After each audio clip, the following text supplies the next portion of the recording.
Quan no manes a casa teva sempre dependràs dels capricis i dels interessos del que et farà.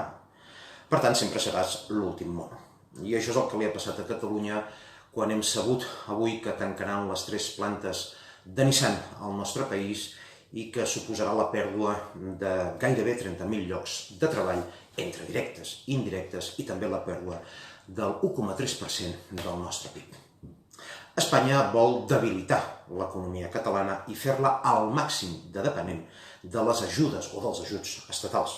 Aquesta és la primera lliçó de la política colonial, perquè si els catalans hem de menjar de la mà de l'Estat, mai podrem tenir el coratge de trencar amb Espanya. Pensa en ells.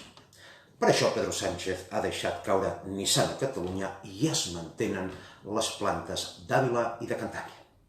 Segurament això forma part de l'acord al qual va arribar el passat mes de gener quan es va reunir amb els màxims dirigents de la companyia. Però per practicar una efectiva política colonial sempre cal la complicitat dels colonitzats que es venen l'ànima al colonitzador per un simple plat de llentia. Són els que fan la feina bruta, els guardians del gueto, en definitiva. I això és el que fa Janet Sanz, la número 2 de l'Ajuntament de Barcelona, i el partit de la qual, no oblidem, és el soci dels socialistes a Madrid, quan ara fa un mes va declarar que calia evitar que es reactivés el sector automobilístic a casa nostra. Naturalment, Nissan ha tocat el dos.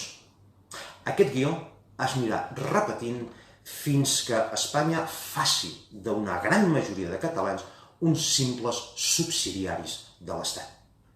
Aquesta és l'estratègia de les esquerres espanyoles per evitar la independència de Catalunya.